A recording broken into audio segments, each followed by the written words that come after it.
Histoire 1. Je n'aurais jamais imaginé qu'un samedi après-midi pourrait changer tout ce que je croyais savoir sur mon mariage. C'était le week-end de l'anniversaire de mon beau-frère, Travis, le frère de Melissa. Ils organisaient une petite fête informelle dans le jardin de leurs parents à Garland, au Texas. Vous savez, le genre de réunion avec des chaises pliantes bon marché, un jeu de cornhole sur la pelouse, des hamburgers sur le grill, et des enfants qui courent partout avec des briques de jus. J'ai toujours aimé ces moments, car ils m'offraient une pause du travail et me permettaient de créer des liens avec des gens en dehors de mon équipe de chantier habituelle. Mais ce jour-là, quelque chose a basculé. Melissa était distante depuis un certain temps. Au début, j'ai pensé que c'était juste le stress. Elle est infirmière et travaille de nuit, et je sais que c'est éprouvant. Mais ces derniers mois, c'était devenu plus que ça. Elle me regardait à peine à la maison, me parlait à peine sauf si c'était pour des choses transactionnelles, les factures, les courses, ce genre de choses. Et l'intimité, ça, c'était passé par la fenêtre depuis des mois. Malgré tout, je tenais bon, comme la plupart des hommes, en pensant que ce n'était qu'une mauvaise passe. Ce jour-là, j'ai essayé de garder une ambiance légère. J'ai apporté une glacière remplie d'IPA et de soda, j'ai aidé Travis à installer le barbecue, et j'ai même apporté des petits cadeaux pour mes nièces et neveux. Je suis ce genre de type, celui qui essaie de s'entendre avec tout le monde, qui dit « oui, madame » à sa mère et qui donne une poignée de main ferme à son père. Ce genre de type qui pense que si l'on est constant, respectueux et cohérent, les choses finiront par s'arranger. Mais apparemment, je me trompais. Nous étions donc tous assis dans le jardin, moi, Melissa, sa sœur Jade, leurs parents, quelques voisins et 2 ou 3 amis de Melissa de l'hôpital. Nous étions tous autour de la table, à manger, à rire, quand quelqu'un a lancé une histoire sur les relations, quelque chose à propos des hommes qui ne font pas leur part à la maison. C'est à ce moment-là que Melissa est intervenue, de nulle part, et a dit, assez fort pour que tout le monde entende, Ethan n'est pas exactement la définition de la force non plus. Il se plie comme une chaise dès que quelqu'un hausse le ton.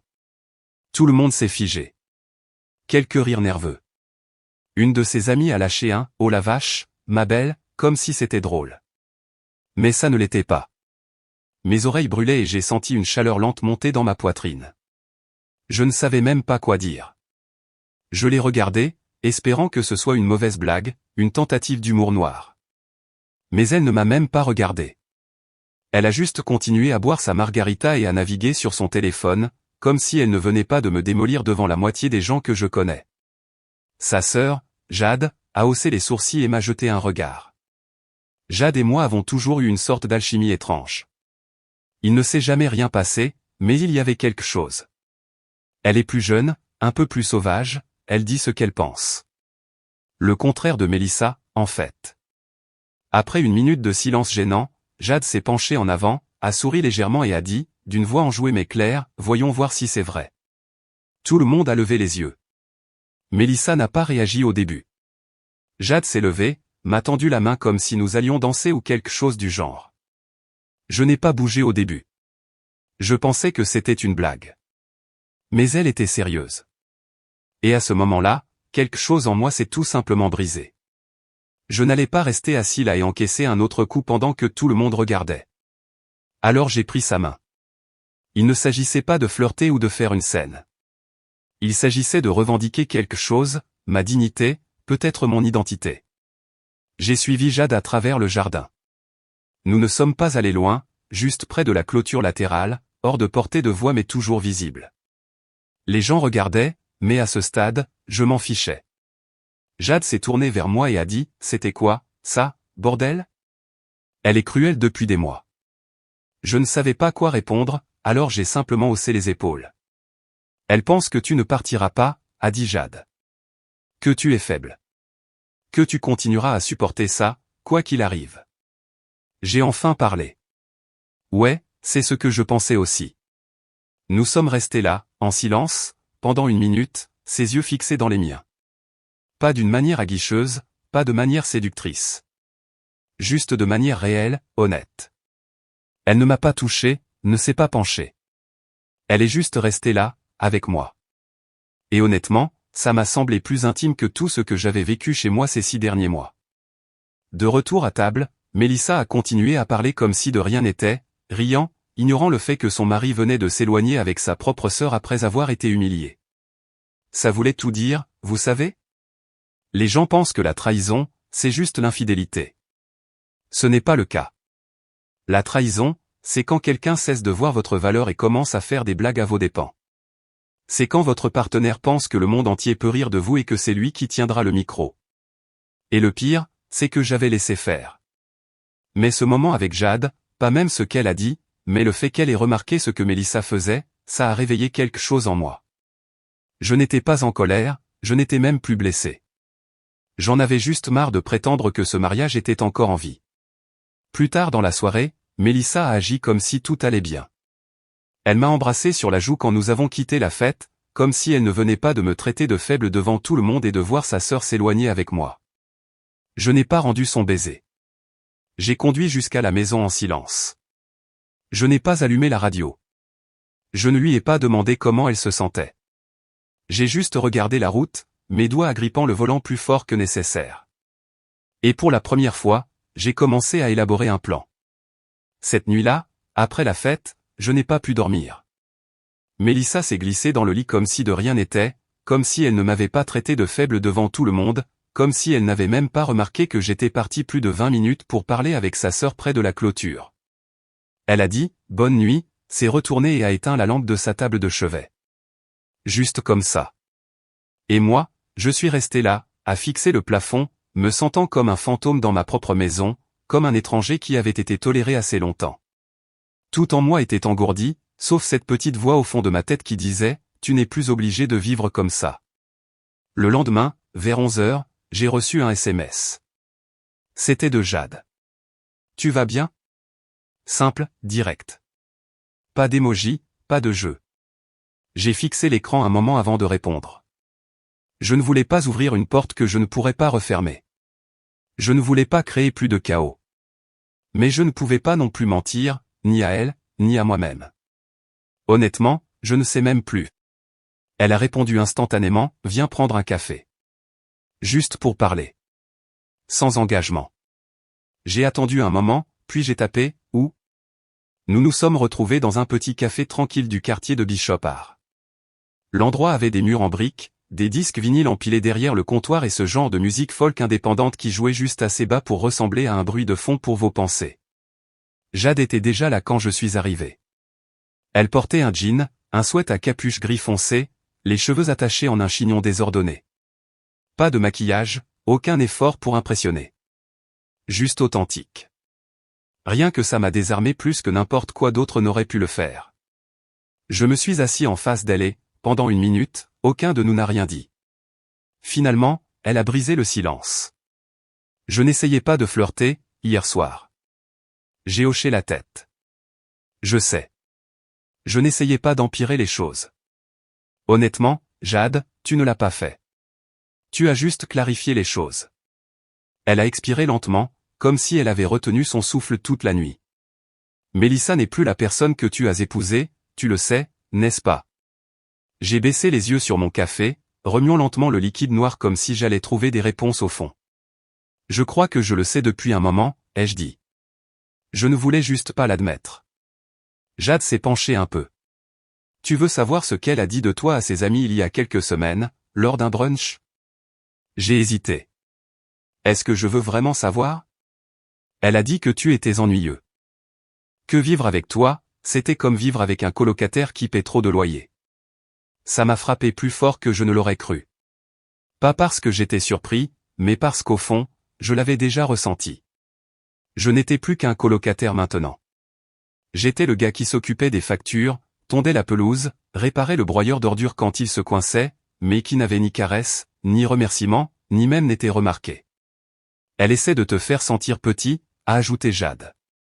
Je pense qu'elle veut que tu partes pour ne pas avoir à être celle qui met fin à tout ça. Voilà. Cette phrase. Elle m'a coupé le souffle. Parce que c'était exactement ce que je ressentais. Comme si elle augmentait la chaleur lentement, me poussant vers le bord pour que ce soit moi qui finisse par partir. Pour qu'elle puisse dire, il a abandonné, et garder sa supériorité morale. Mais je n'étais pas encore parti. J'avais juste encaissé les coups. Et à ce moment-là, assis en face de Jade, j'ai compris pourquoi. Parce que j'avais peur d'admettre l'échec. Je pensais que si je tenais bon, si je faisais plus d'efforts, je pourrais réparer ce qui était cassé. Mais la vérité, c'est que Mélissa ne s'était pas seulement déconnectée, elle en avait fini. Et je dormais encore à côté d'une femme qui avait cessé de me choisir depuis longtemps. Nous avons parlé pendant plus de 2 heures ce jour-là. Jade n'a pas essayé de me séduire, elle ne m'a même pas touché la main. Ce qu'elle a fait, c'est écouter.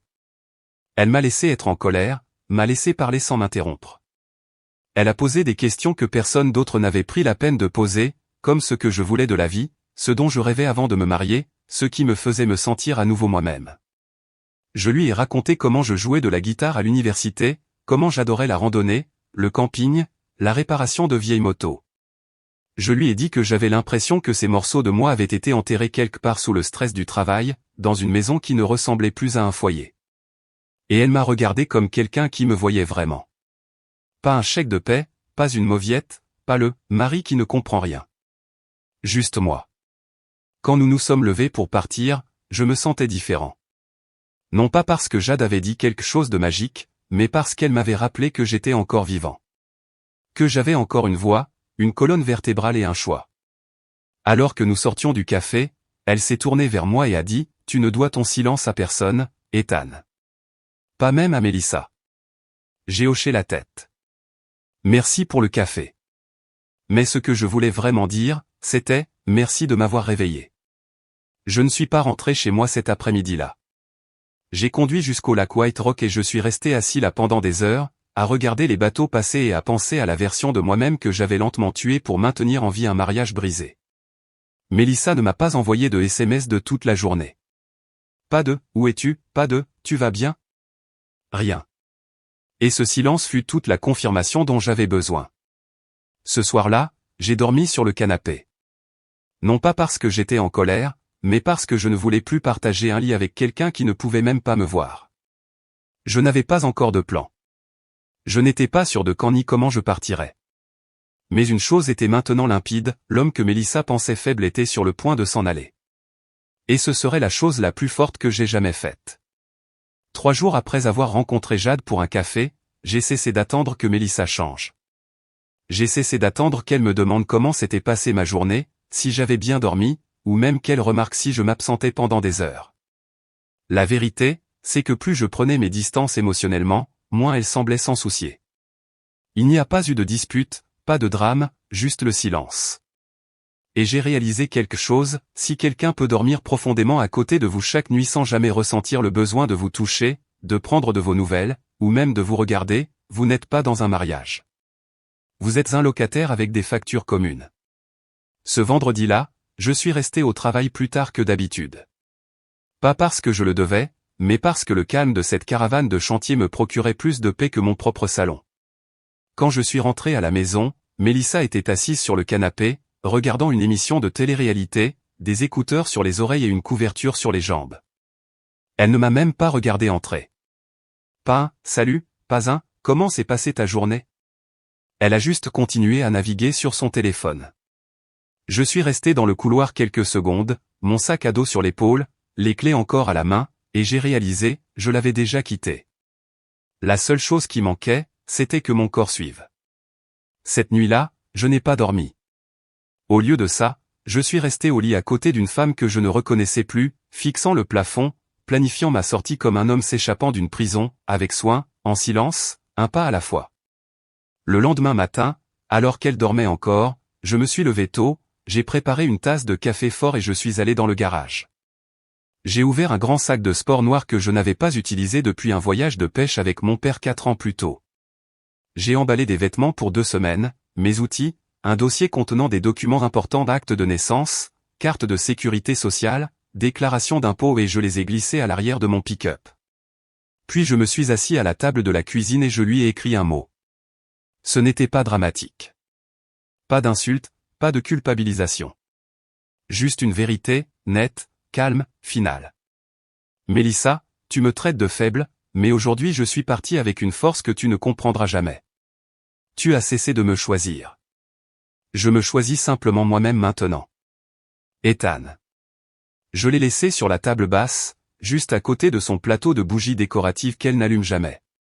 Je n'ai pas claqué la porte, je ne suis pas parti en trombe. Je me suis juste éloigné en silence, laissant derrière moi la maison dont je rêvais, la femme que j'aimais et la version de moi qui tolérait d'être invisible. Je ne suis pas allé à l'hôtel.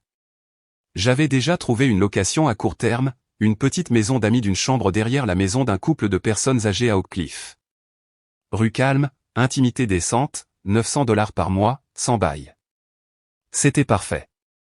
J'ai posé mon sac, je me suis assis sur le bord du nouveau lit et j'ai expiré, plus profondément que je ne l'avais fait depuis des mois. Je n'avais pas peur, je n'étais pas triste.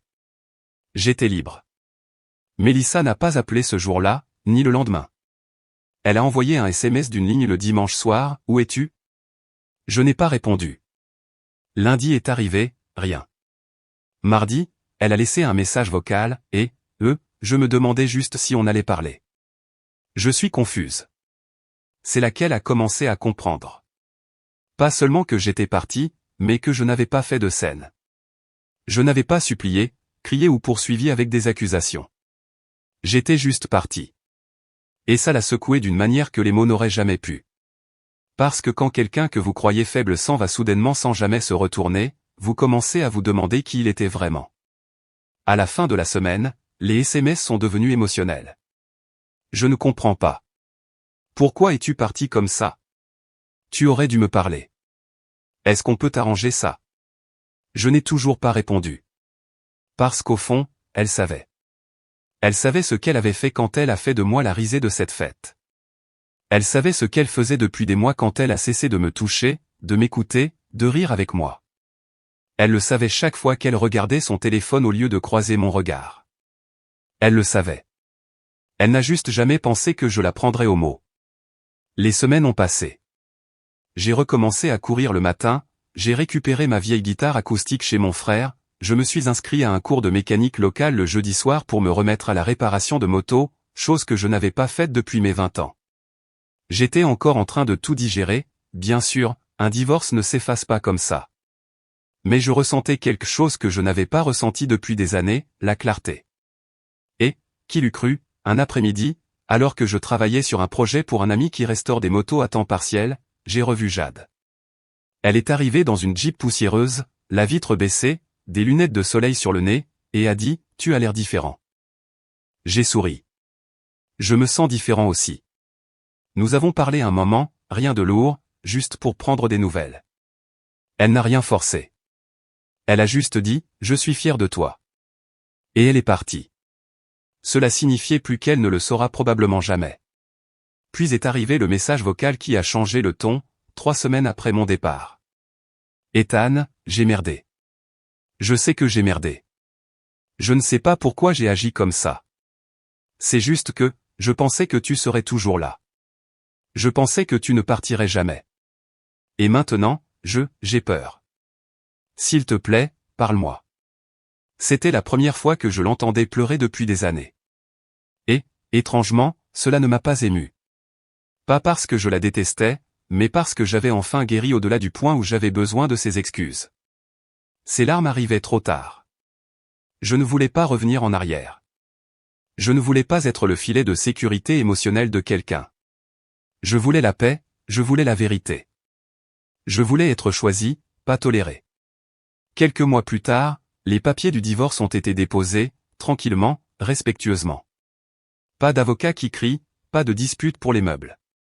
Elle a quitté la maison pour un petit appartement près de l'hôpital. J'ai entendu dire qu'elle avait commencé une thérapie. Tant mieux pour elle. Quant à moi, j'ai continué à vivre. J'ai reconstruit, j'ai guéri. Et pas une seule fois je n'ai haussé la voix. Parce que parfois, la vengeance la plus puissante est le silence. Histoire 2. Laissez-moi vous ramener à ce dimanche, à cet après-midi chaud et moite du Texas, quand j'ai réalisé que je n'étais pas marié, mais simplement toléré. Nous étions chez les parents d'Ashley à Plano. C'était leur déjeuner de famille habituel, quelque chose qu'ils font religieusement chaque deuxième dimanche du mois. Son père au barbecue dehors, sa mère à l'intérieur aboyant des ordres, et tout le monde éparpillé, faisant semblant de s'apprécier plus qu'ils ne le font en réalité. Ce genre de déjeuner. Je me suis toujours senti à l'écart dans ces réunions. Sa famille est bruyante, pleine d'opinions et un peu trop investie dans les affaires des autres. Je suis plus réservé. Je travaille à distance comme consultant en cybersécurité, donc la plupart de mes journées sont calmes, structurées, paisibles.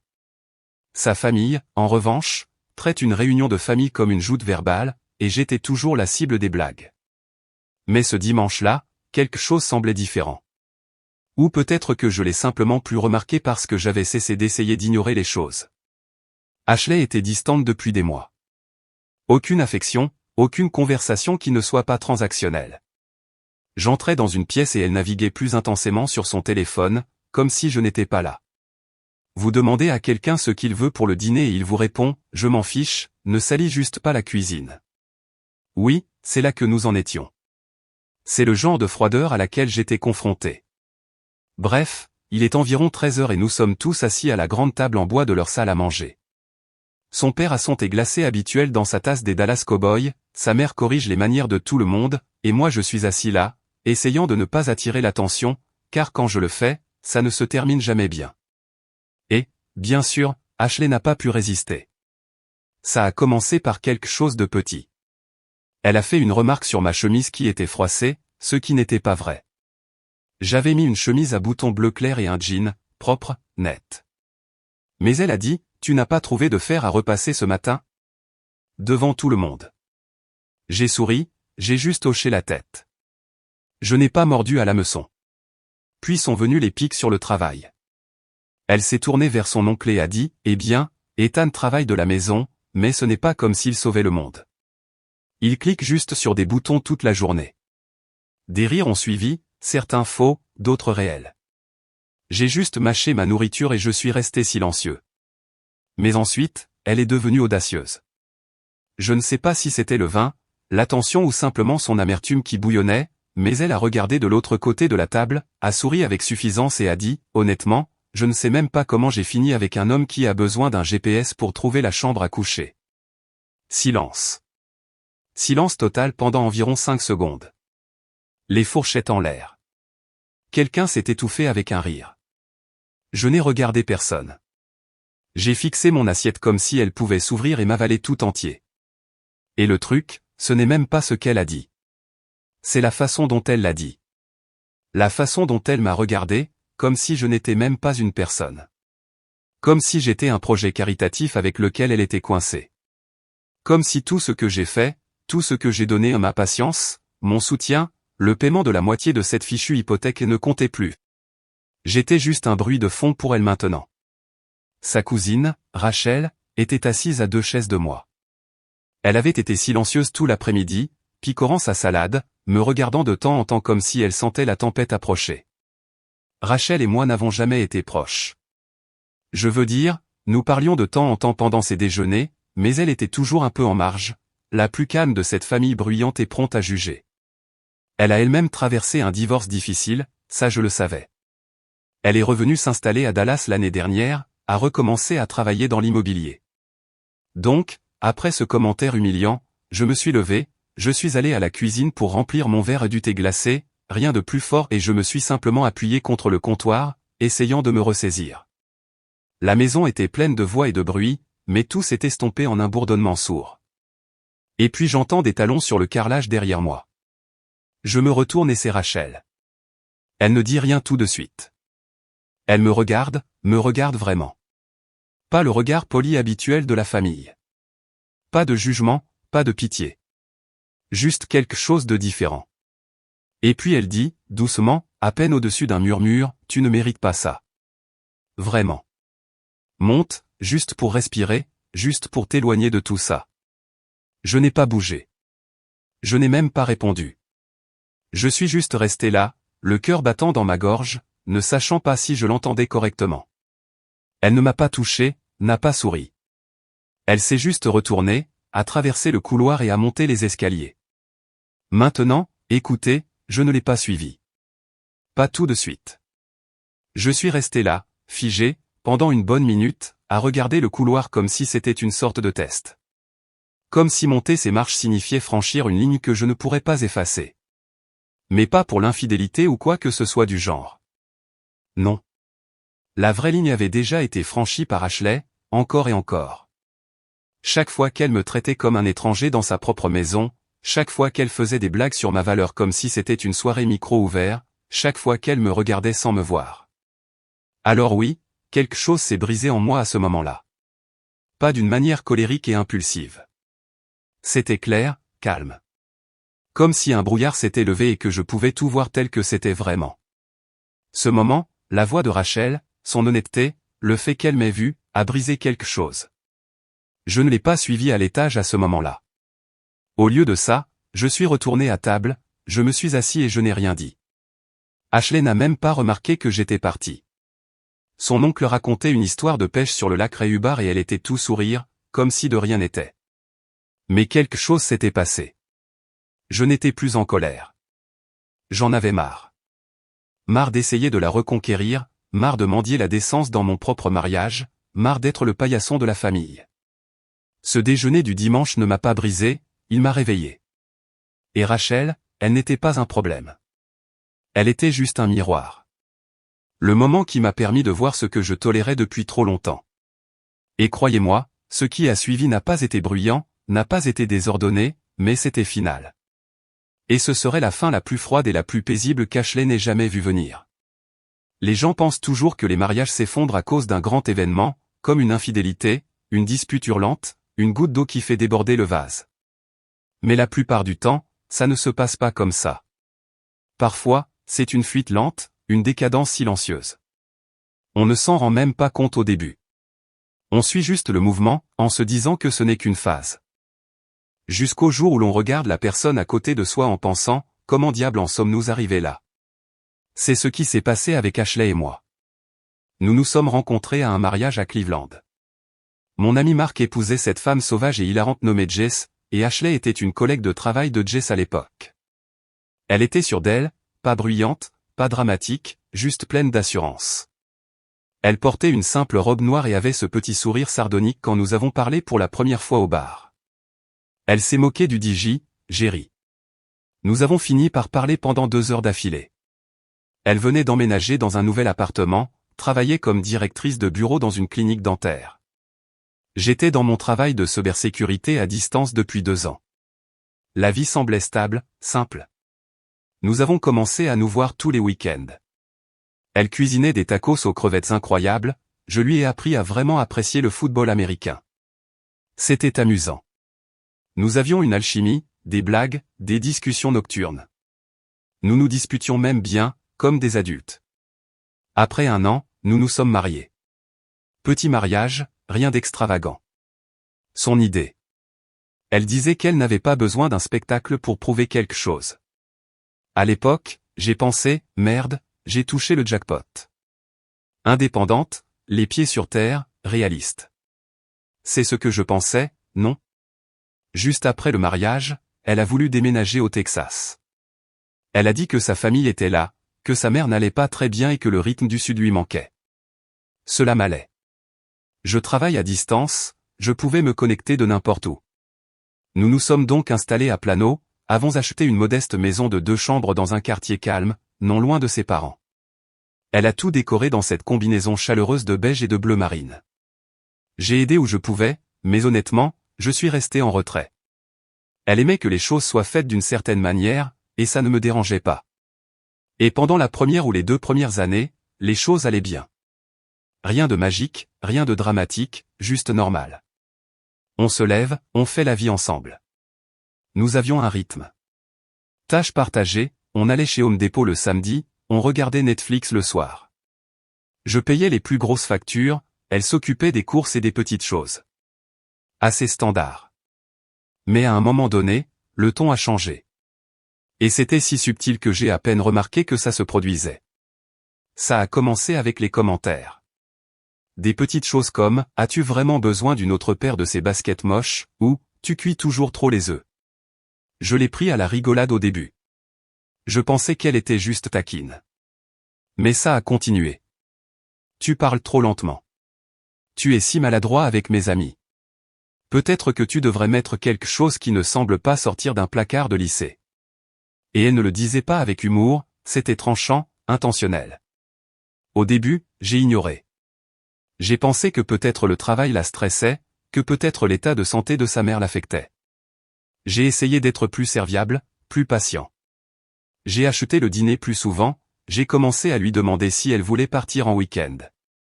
Elle disait toujours non. Je suis fatigué. Il y a trop de choses à faire. Nous n'avons pas besoin de dépenser ce genre d'argent. Et c'est là que j'ai réalisé, elle a cessé de me regarder. Pas au sens littéral, elle établissait un contact visuel, bien sûr. Mais elle ne me voyait plus. Pas l'homme qui a soutenu son déménagement à travers les États, pas celui qui maintenait silencieusement notre vie à flot en coulisses. Pour elle, j'étais devenu le gars qui oubliait de sortir les poubelles à temps, le gars dont les blagues n'étaient plus drôles, le gars qu'elle tolérait. Le sexe a cessé d'être régulier, puis est devenu rare, puis est devenu transactionnel, comme si elle négociait un accord plutôt que de se connecter avec sa femme. J'en ai parlé une fois. Je lui ai dit que je me sentais distant d'elle. Elle a levé les yeux au ciel et a dit, « Tu es trop sensible. Tout ne tourne pas autour de toi, Ethan. » Cette phrase m'est restée. Parce que je ne demandais pas à être adoré, je voulais juste une connexion, du respect, un peu de chaleur. Mais apparemment, cela me rendait trop sensible. Maintenant, que les choses soient claires, je n'ai jamais haussé la voix contre elle, jamais trompé, jamais rabaissé. Je n'étais pas parfait, mais j'assurais. Je payais les factures, je lui préparais son café le matin, je lui massais le dos quand elle se plaignait du travail. Et le truc, c'est qu'elle le savait. Elle savait qu'elle avait un homme bien. C'est pourquoi elle a cessé d'essayer. C'est pourquoi elle a commencé à pousser les limites, pour voir jusqu'où elle pouvait aller, jusqu'à quel point elle pouvait me manquer de respect avant que je ne finisse par parler. Et je ne l'ai pas fait, pendant très longtemps. J'ai juste laissé tout ça s'accumuler à l'intérieur. Puis il y a eu ses collègues. Il y avait un type, Chase. Il travaillait dans la vente ou quelque chose comme ça. Elle l'a mentionné nonchalamment au début, puis son nom est apparu de plus en plus. J'ai vérifié son téléphone une fois, je l'admets. J'ai vu des émojis aguicheurs. Rien d'explicite, mais quand même, ce n'est pas le genre de choses qu'une femme mariée devrait envoyer. Quand je l'ai confrontée, elle m'a traité d'insécure, a dit que je l'espionnais, que j'agissais de manière paranoïaque, que je devrais grandir. Alors je me suis tue à nouveau. Je me suis dit que je réfléchissais trop, que peut-être c'était moi le problème. Mais le pire, c'est que sa famille laissait faire. Sa mère disait constamment des choses comme « Tu sais qu'Ashley a des opinions bien arrêtées, tu ne peux pas la prendre au sérieux. » Son père, il me regardait à peine la moitié du temps. J'étais juste un gendre générique pour lui. Sauf Rachel, sa cousine. Elle remarquait. Chaque fois qu'Ashley m'interrompait au milieu d'une phrase au dîner ou faisait un de ses petits commentaires sarcastiques, Rachel me regardait. Pas avec pitié, mais avec cette conscience tranquille, comme si elle voyait aussi les fissures mais ne savait pas si c'était son rôle de dire quelque chose. Et maintenant que j'y pense, elle a essayé, de petites manières. Une fois, elle m'a invité à promener le chien avec elle pendant un barbecue familial du week-end, juste nous deux. Nous avons parlé de travail, de la vie, même de musique. C'était la première fois depuis longtemps que quelqu'un m'écoutait vraiment sans essayer de corriger ou de juger. Elle n'a pas dit grand-chose sur Ashley, mais on sentait qu'elle savait ce qui se passait. Quoi qu'il en soit, au moment où nous sommes arrivés à notre 5e année de mariage, je n'étais plus sûr si nous étions un couple ou juste deux personnes partageant des factures et faisant semblant pour les vacances. Elle dormait le dos tourné, a cessé de rire de mes blagues, diable, elle a cessé de me parler sauf si c'était pour des courses. Et je suppose que je suis resté parce que j'avais encore de l'espoir. Je voulais que ça s'améliore, je ne voulais pas échouer. Je ne voulais pas être le gars qui n'a pas su maintenir son mariage. Mais ce déjeuner du dimanche, c'est là que j'ai su que je n'étais pas fou. Que son manque de respect n'était pas seulement dans ma tête. Elle m'a humilié devant tout le monde, encore une fois. Et Rachel, de toutes les personnes, a été celle qui s'est levée en silence et a dit « Tu ne mérites pas ça. » Pas Ashley, pas sa mère, personne d'autre à cette table. Juste Rachel. Et ce fut le changement. C'est là que j'ai cessé de me blâmer pour tout. C'est là que j'ai réalisé que ce n'était pas juste une mauvaise passe. C'était ce que c'était devenu. Ou peut-être que c'était qui elle avait toujours été, et j'étais trop loyal pour le voir. Après ce déjeuner du dimanche, tout a changé pour moi. Pas à cause de ce qu'Ashley a dit, croyez-moi, je m'étais habitué au manque de respect, ce n'était pas nouveau. Ce qui a changé, c'est la voix de Rachel, cette petite phrase tranquille, tu ne mérites pas ça. monte. Il ne s'agissait même pas de monter, je ne l'ai pas fait. Mais au moment où elle l'a dit, c'est comme si quelqu'un avait enfin allumé les lumières. Comme si après des années à m'entendre dire que j'étais trop sensible ou que j'inventais des choses, quelqu'un m'avait enfin vu. C'est là que j'ai réalisé que je n'étais pas fou. Je n'étais pas faible. Je vivais simplement dans un mariage qui m'affamait lentement, et je l'avais permis. Alors je n'ai pas explosé. Je n'ai pas jeté d'objets. Je n'ai pas crié. Je suis resté silencieux. Je nous ai ramenés à la maison ce soir-là, comme toujours. Ashley a navigué sur son téléphone tout le trajet, n'a pas dit un mot sur le déjeuner, pas un seul. C'était comme si tout ne s'était jamais produit. C'est comme ça qu'on sait que quelqu'un ne vous respecte pas, quand il ne reconnaît même pas sa propre cruauté. Cette nuit-là, pendant qu'elle dormait, je me suis assis sur le bord du lit et j'ai juste fixé le mur. Et j'ai pris une décision. Je n'allais plus me disputer. Je n'allais pas supplier, expliquer ou prouver ma valeur. J'allais juste commencer à me préparer, en silence. Et, mec, j'étais très doué pour rester silencieux. Le lendemain matin, je me suis réveillé à 6 heures, j'ai préparé mon café comme d'habitude et j'ai commencé ma journée comme si de rien n'était. Sauf que cette fois, j'avais un autre onglet de navigateur ouvert. J'ai commencé à faire des recherches sur les lois sur le divorce au Texas. Il s'avère que c'est un état de communauté de biens, ce qui signifie que tout ce qui a été acquis pendant le mariage est divisé à 50-50e, à moins que vous ayez des preuves de mauvaise conduite. Et devinez quoi, j'avais des soupçons. Pas encore de preuves concrètes, mais assez pour me faire enquêter. Tout ce dont j'avais besoin, c'était d'une piste, et avec Ashley, ça n'a pas pris longtemps. J'ai commencé à vérifier notre historique de compte bancaire commun. Elle pensait que je ne regardais jamais. Je suis un gars de la cybersécurité, suivre les schémas est littéralement mon travail. Et, bien sûr, c'était là. Des frais d'hôtel à Frisco 2 week-ends auparavant. Elle m'avait dit qu'elle aidait sa mère à organiser le grenier. Il y avait aussi des virements Venmo à un type nommé, C, quelques courses Uber de nuit vers des adresses inconnues. Il n'a pas été difficile de relier les points. Je suis donc passé en mode fantôme complet. Calme, calculateur, concentré. J'ai tout copié, capture d'écran, relevé bancaire, horodatage, tout. Je l'ai sauvegardé dans un dossier privé dont elle ignorait l'existence. J'ai même parlé à un avocat spécialisé en divorce, un type très malin nommé Mitchell, de Richardson. Je lui ai raconté toute l'histoire. Il a dit, si vous voulez la frapper là où ça fait mal, continuez à agir normalement pour l'instant. Laissez-la penser que vous dormez au volant. C'est donc ce que j'ai fait. Pendant 3 semaines, j'ai continué à jouer le jeu. Je lui ai apporté un Starbucks lors de ses journées de télétravail, je lui ai posé des questions sur ses collègues, je lui ai même laissé la télécommande. Et pendant ces semaines, j'ai planifié ma sortie comme un homme s'échappant de prison. J'ai ouvert un nouveau compte courant à mon nom uniquement, j'ai redirigé mon chèque de paie, j'ai changé mes mots de passe de connexion en ligne, les informations de récupération de mes emails. J'ai même contacté mon ami Josh à Denver. Il dirige une petite entreprise de cybersécurité et m'offrait un poste depuis plus d'1 an. Je lui ai dit que j'étais prêt à déménager. Il a dit que le poste était toujours à moi. Tout s'est aligné plus vite que prévu. J'ai trouvé une location meublée à Lakewood, Denver, avec un bail au mois. Rien d'extraordinaire, juste assez pour respirer. Et puis est venue la dernière étape. J'ai appelé Mitchell et je lui ai dit, je suis prêt. Il a déposé les papiers.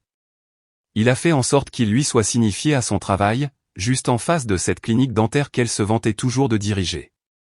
Le moment était intentionnel, lundi matin, 9h45, quand elle serait en train de siroter son petit latte au lait d'amande dans son bureau, prétendant être la reine du bâtiment. Quand les documents ont atterri dans sa main, elle ne m'a pas appelé. Pas au début. Elle m'a envoyé un SMS. Juste une ligne, c'est quoi ce bordel? Je n'ai pas répondu. J'étais déjà au Colorado à ce moment-là. Je lui ai laissé une lettre.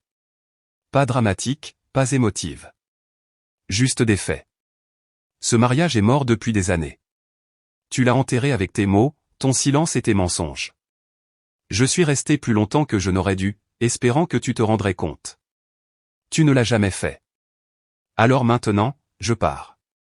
Je ne vais pas me battre avec toi, je ne vais pas te sauver. J'en ai fini. Je ne l'ai pas bloqué. Je n'ai pas eu à le faire. J'ai juste cessé de répondre. Une semaine a passé, puis 2. Puis les appels ont commencé. Puis les emails. Puis les messages vocaux.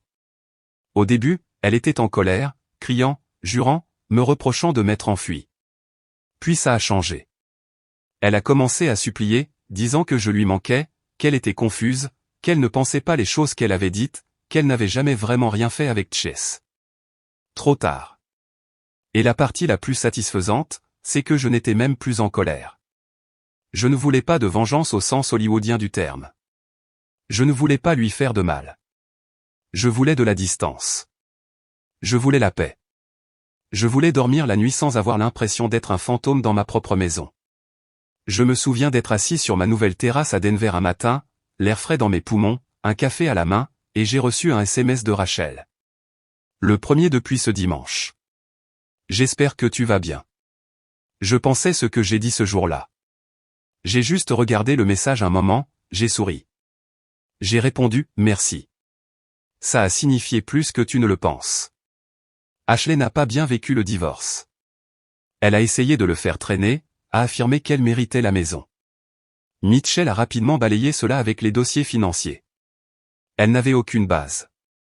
Nous avons tout divisé en 2.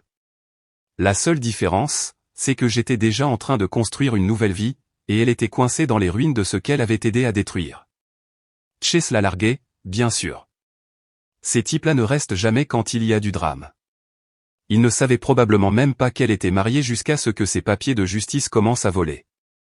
J'ai entendu par sa sœur qu'Ashley était retournée vivre chez ses parents pendant un certain temps, que la clinique l'avait licenciée, qu'elle n'allait pas bien. Et je ne vais pas mentir, entendre ça ne m'a pas fait de bien. Ça ne m'a pas fait de mal non plus. Je me suis juste senti libéré. Comme si j'avais enfin fermé la porte que j'aurais dû franchir des années plus tôt. Je ne suis jamais monté avec Rachel ce jour-là, je n'ai jamais franchi cette ligne. Mais ces mots, ils m'ont sauvé. Et à tout homme qui se sent invisible, qui est rabaissé, moqué et blâmé pour tout, écoutez-moi. Vous n'avez pas besoin d'exploser pour partir. Vous n'avez pas besoin de casser des choses. Vous devez juste cesser de participer. Disparaissez. Laissez votre absence dire tout ce que votre voix ne peut plus dire.